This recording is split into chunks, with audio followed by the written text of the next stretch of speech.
berpesan kepada seluruh capres dan cawapres yang sedang berkompetisi di pesta demokrasi ini. Siapapun yang terpilih menjadi pemimpin di Indonesia, jangan sakiti rakyat Indonesia dari Sabang sampai Papua. Ini kan kalau kita ada majelis doa untuk Palestina, kenapa tidak ada doa untuk Papua? Assalamualaikum sahabat Nasab dimanapun Anda berada. Di video kali ini, admin akan menampilkan pembahasan yang nantinya akan jadi bahan pertimbangan dalam menghadapi doktrin Ba'alawi yang sesat. Saran admin kepada para Buddha agar kiranya melihat dengan pikiran bukan dengan fanatik. Lebih lengkapnya kita simak penjelasan para kiai. Mengikuti langkah dari beliau, Kiai Haji Muhammad Abdul Ghufran Al-Bantani, berpesan kepada seluruh capres dan cawapres yang sedang berkompetisi di pesta demokrasi ini. Siapapun yang terpilih menjadi pemimpin di Indonesia, jangan sakiti rakyat Indonesia dari Sabang sampai Papua.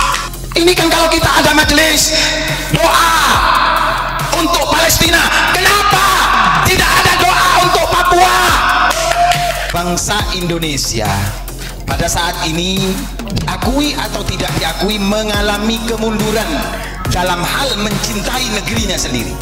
Kita lebih bereforia dengan kepentingan negara-negara orang lain, dengan simbol-simbol negara orang lain, sementara kita melupakan apa yang telah diperjuangkan oleh para pahlawan untuk bangsa kita, untuk negeri kita, untuk negara Republik Indonesia. Banyak dari pemuka-pemuka agama yang sudah mulai melupakan betapa perihnya perjuangan kakek nenek moyang kita dalam merebut kemerdekaan. Bagaimana jerih payah ingin mengibarkan bendera merah putih sebagai simbol dari negara Republik Indonesia yang berdaulat untuk menuju sebuah bangsa yang makmur dan memiliki kehidupan yang mulia, bermartabat di hadapan seluruh bangsa yang berada di muka bumi ini.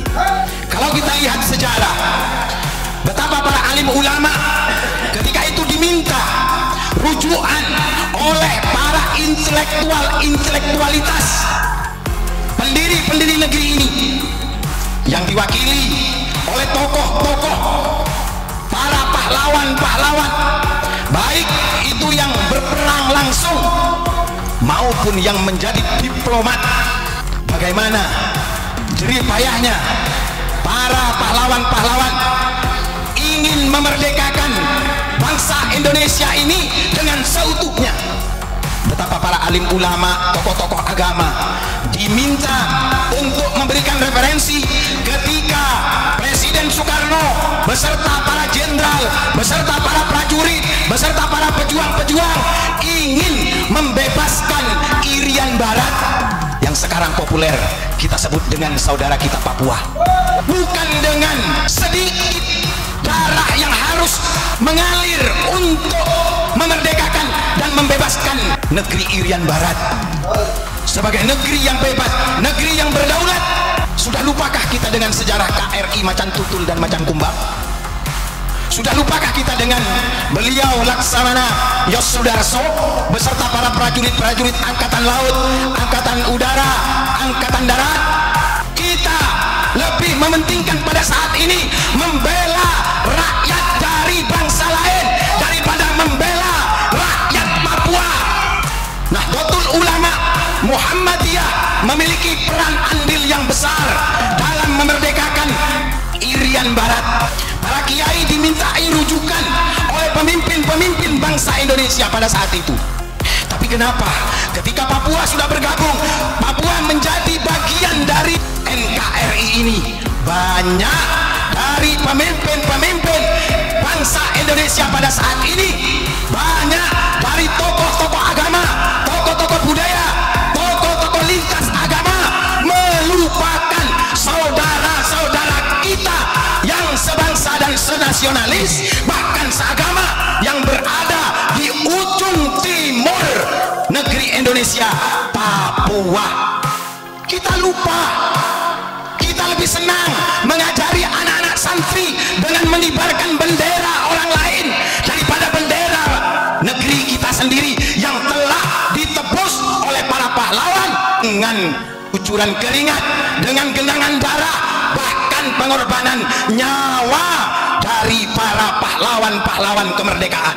Kalau bangsa Aceh, saudara kita dari Aceh, mengorbankan nyawanya, mengorbankan darahnya, mengorbankan hartanya, bahkan kehormatannya, yang diwakili oleh Cut Nyak demi kemerdekaan bangsa kita. Sungguh putra-putri bangsa Indonesia tidak boleh melupakan jasa dari para pahlawan yang telah berperang merebut kemerdekaan hingga negeri kita memiliki kedaulatan, memiliki satu legalitas negara yang merdeka. Hentikan penjajahan ini. Apakah Papua tidak termasuk kewajiban dari bangsa Indonesia untuk mencintainya? Tidak peduli kita kepada Papua, berarti kita sudah mengkhianati dari perjuangan-perjuangan para pahlawan dan para pemimpin serta pendiri Republik Indonesia. Ini kan kalau kita ada majelis doa untuk Palestina, kenapa tidak ada doa untuk Papua? Merangkul rakyat tidak harus menumpahkan darah rakyat. Ketika pemerintah memberikan teguran kepada saudara-saudara kita di Papua sana, dampingi oleh tokoh-tokoh agama, karena walau bagaimanapun rakyat Papua adalah rakyat Indonesia.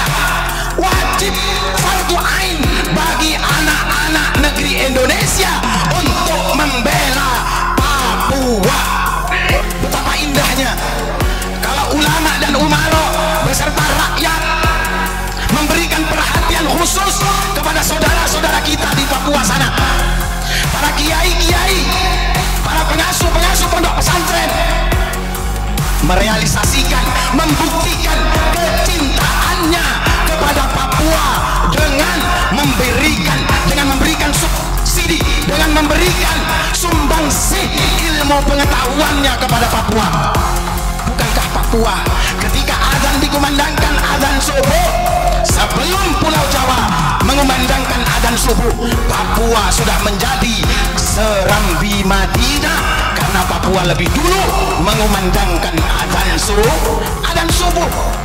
Kita lakukan pendekatan persuasif, pendekatan agama.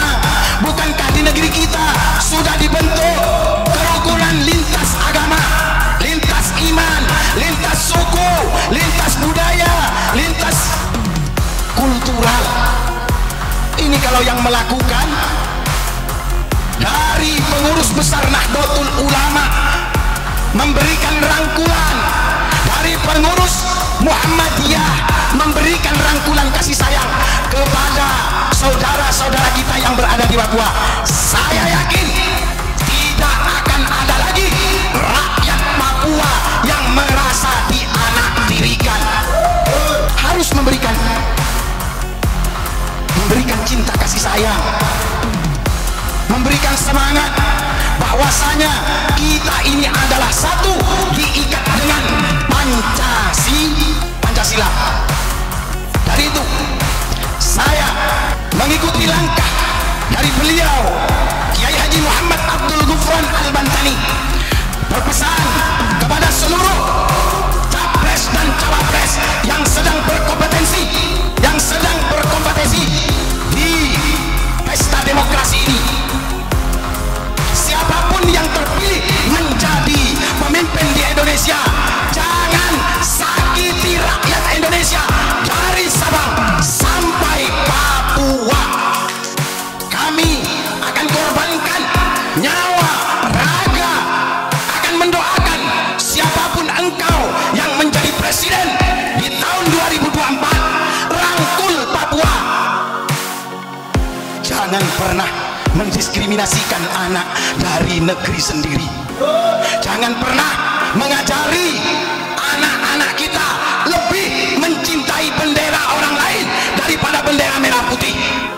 Ini kadang-kadang banyak sekali dari pemimpin-pemimpin lembaga-lembaga pendidikan, baik itu formal ataupun non formal, lembaga pendidikan keagamaan maupun lembaga pendidikan swasta.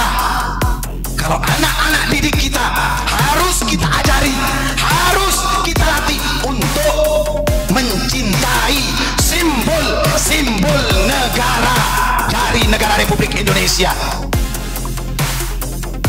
Ini kan kebalik. Banyak orang-orang sekarang ini yang sudah lupa